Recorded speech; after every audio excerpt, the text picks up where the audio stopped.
course, I look at myself whooping his ass as I expect to, but realistically speaking, I don't see anything. This is what you're supposed to say to promote the fight, but actually don't really. There's nothing that I see that's going to be new that I haven't seen before. Nothing new. I've seen everything he's thrown at me. I've seen it in kickboxing fights, over 100 fucking fights.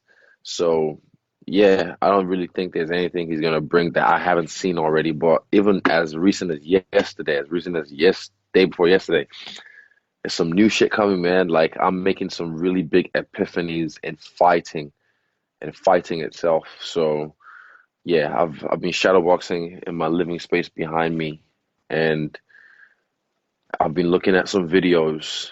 I've been just you have to be able to learn from different sources, no matter who they are and what they are. And I feel like I'm kind of like I'm curious again. Yeah, I'm curious about fighting again. And like, not that I wasn't before. I already did what I did. That was my first leg in the UFC, my first run, from contender to snatching the belt and defending it. Now it's my next run and continually defending it. So it's kind of got me curious on expanding my repertoire on fighting, and I started looking at some really, really different sources, and I'm impressed with what I'm seeing, and I like what I'm discovering.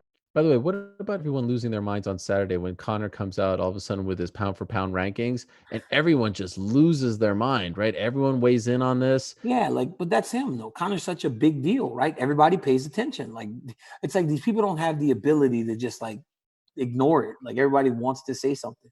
So everyone wants to say something. I didn't really engage, but I have to be honest, I get offended about one thing.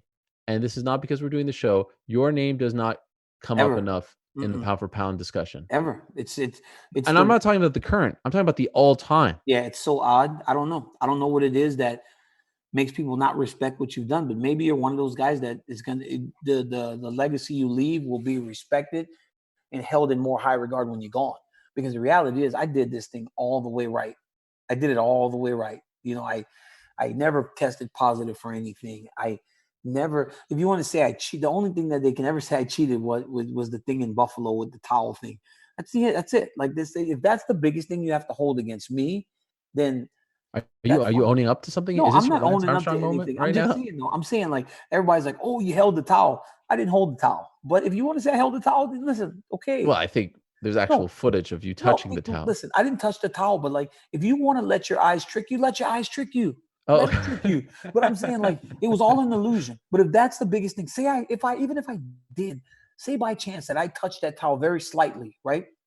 That's the biggest thing you got to hold against me when you've got people that you're putting at the top of these lists with 2, 3, 4, 5 failed steroid tests, and you're holding these things in the same type of level. Like that's crazy. Like that's so crazy. But when I see DJ and give me your top 5. Give me your top 5 right now. I see DJ and I see George up there and Conor and these guys. There's nothing bad tied to their names at all. And so what's your top 5? Give me your top 5. First off, I've made this very clear.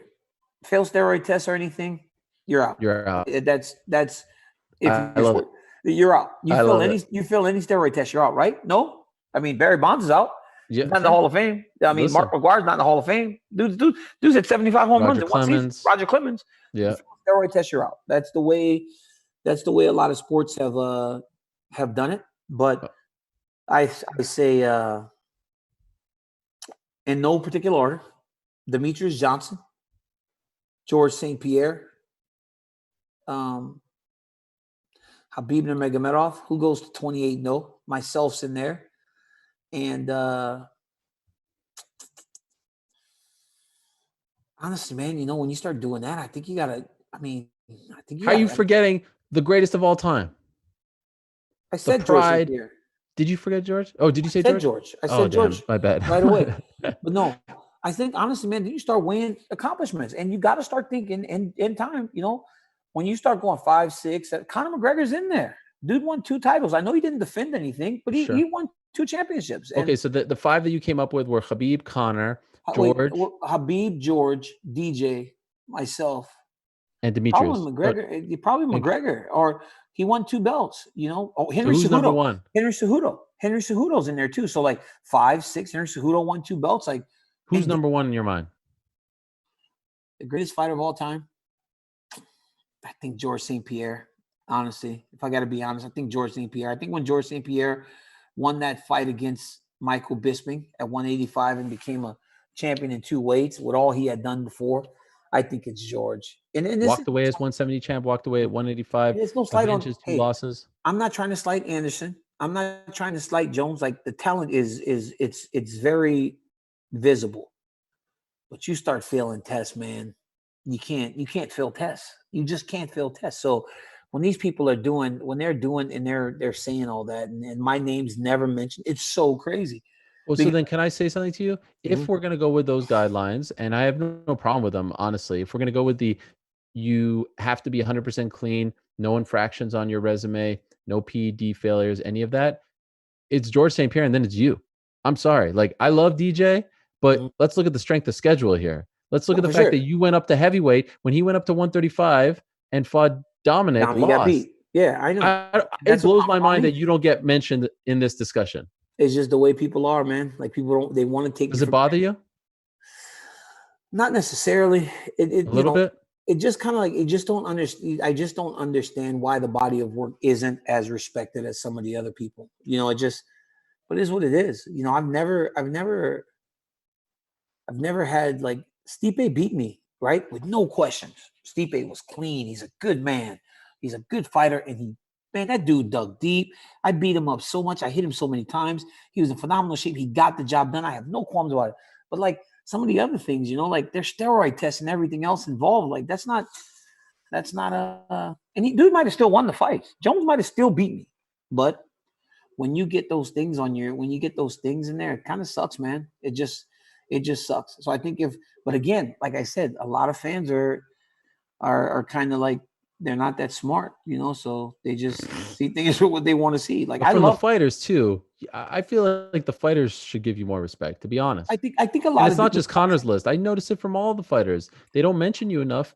You went up there. You were undefeated as a heavyweight. You had fights. It wasn't. I think people forget that before the Stipe fight, International Fight Week, that you had a few fights in the UFC, let alone Strikeforce, as a heavyweight. Yeah. Frank Mir, Roy Nelson. Those guys were top contenders.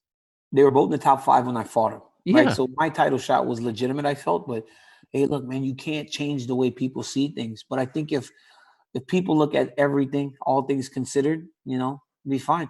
I mean, I'm a guy that's main evented 8 UFCs. I've sold over 4 million pay-per-views. I saw something somewhere, like, it's I've done some good things in this sport. And I think as time goes, people will respect that more, especially if I win this belt from Miocic and I become a 2-time light heavyweight champion and a 2-time heavyweight champion.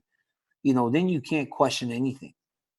Amen. I'm comfortable in where I stand, though. You should be. And honestly, in where the organization sees me in the grand scheme of things, because that's what matters.